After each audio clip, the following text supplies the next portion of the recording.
We got a Corvette in. We got the heater hose assemblies. Let's go ahead and make a video of what we got to take off to get the heater hose assembly out and get this new one put in. It's actually leaking on the car. It's probably the O-ring, but the bottom one right under the alternator right there is leaking. It's hard to see because the alternator is directly in the way. So first things first, we're gonna pop the trunk, get the battery disconnected, and then we got to start getting the alternator out, got to get the fuse box out, and we have to get the coolant expansion tank or coolant reservoir, whatever you want to call it, out of our way. A couple of these lines and stuff got to move. The belt's got to come off, wiring's got to come off. So there's nothing left to it but just to do it. So let's get it. All right, we got access to the battery. Let's go ahead, pull the negative terminal off. As long as we got no power to the car, should be good to go. Get the alternator unplugged. We're gonna get a 13 to get this nut off this stud.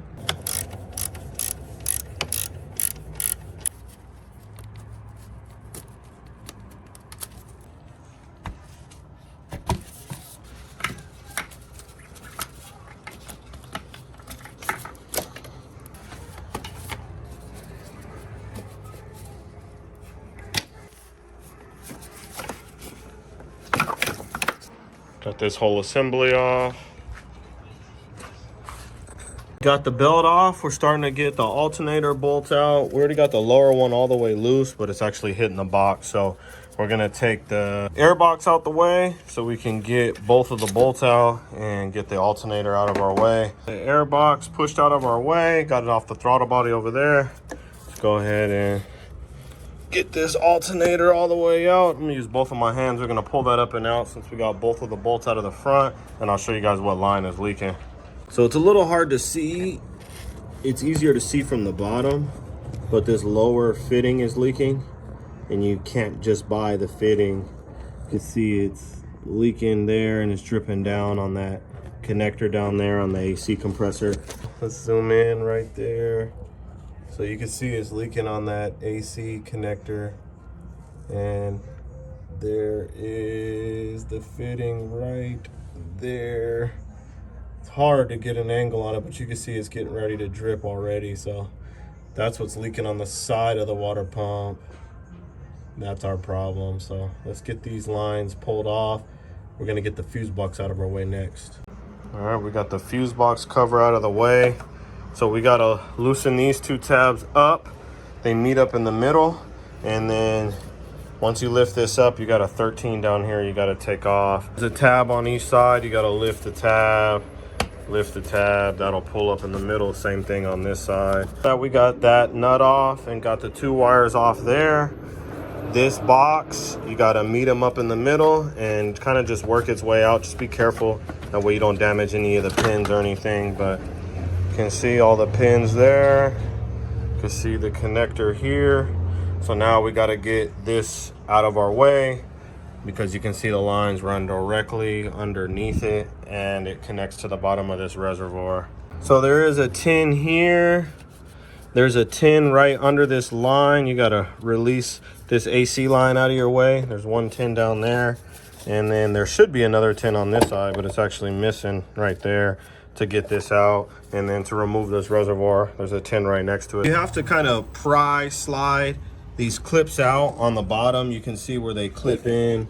They actually slide into place on here, so you can kind of see they just got to go back to be released. So usually I put a little pry tool in between the front right here and slowly just pry forward. That way you don't break any plastic or anything like that, because these things are fixed in a certain position. But you see there's 3 locking tabs on this one. It's got 4 on that one. So, and then just remember what order they go in. But once you get the 3 tins off, this can be removed, and then you have better access to these coolant lines. We still got to get this reservoir out of our way.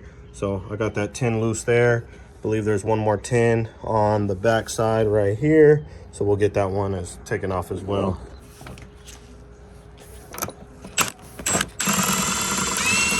All right, we got the reservoir completely loose. We're gonna go ahead and drain the coolant down out the radiator, get as much as the coolant we can out. We will take the radiator cap off here just to allow the coolant to flow. We got the coolant draining out, so we'll let that drain for a little bit and try to make less of a mess as possible.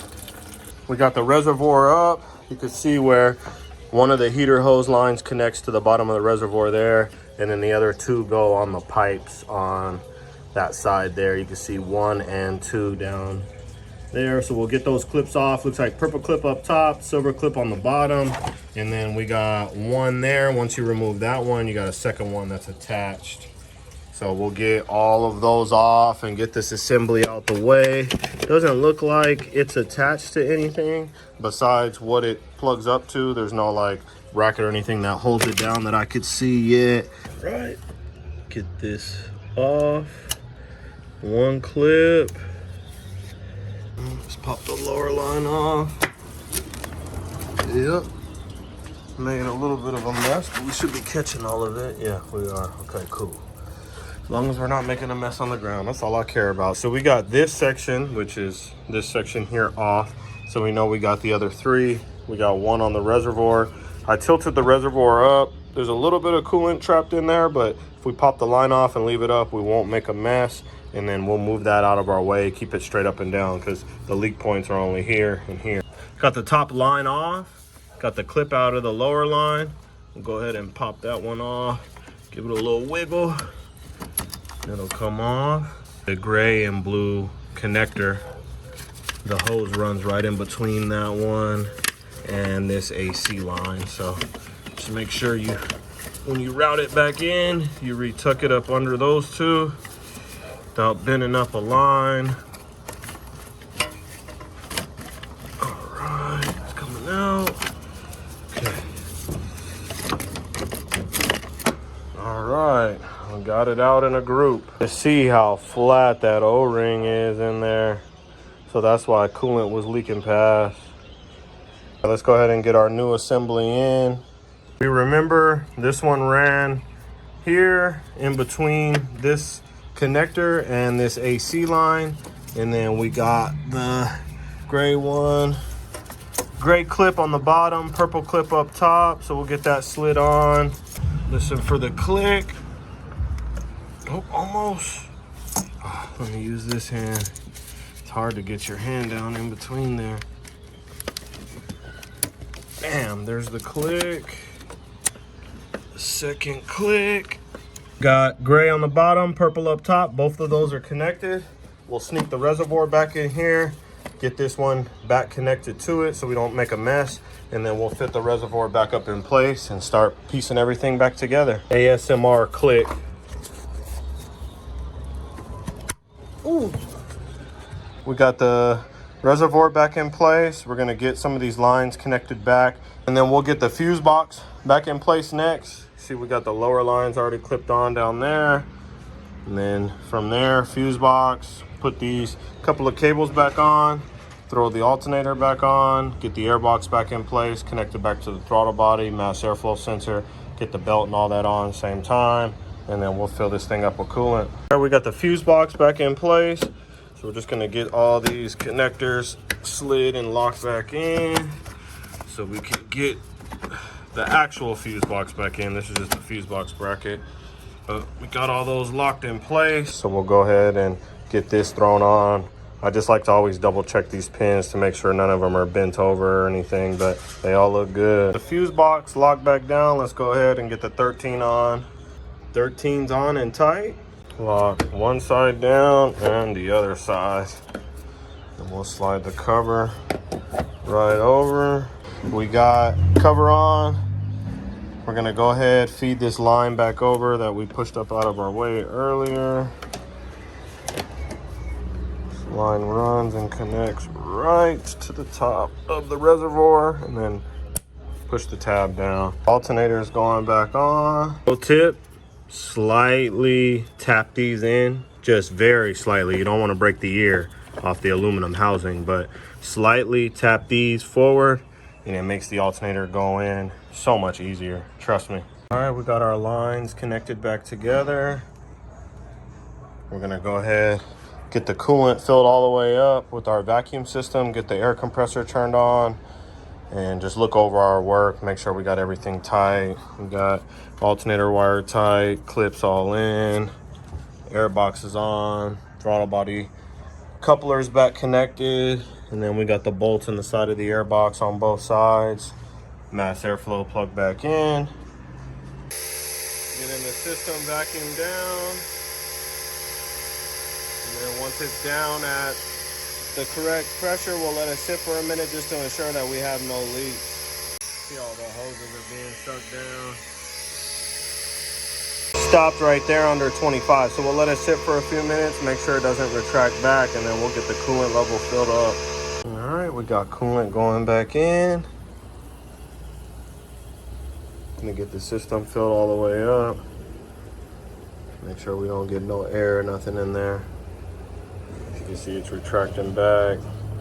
System's full to the max. Go ahead and get the cap put on. And just like that, that's how you swap out the heater hose line. So if you're gonna do this on your Corvette, pretty much a step-by-step. Remove alternator, belt, fuse box, and the reservoir. Simple process, a few 10 millimeters, some 13 millimeters, and the 15 for the tensioner on the belt, a couple 10s, and whatever style clamp you have there. These jack stands pulled out. Side. Got a little bit of coolant on the ground, we'll clean that up. Got the car down on the ground, let's go ahead and fire it up. Last step, connect this negative terminal back. Let's get a 10 millimeter and get that tightened down. Let's fire this beast up.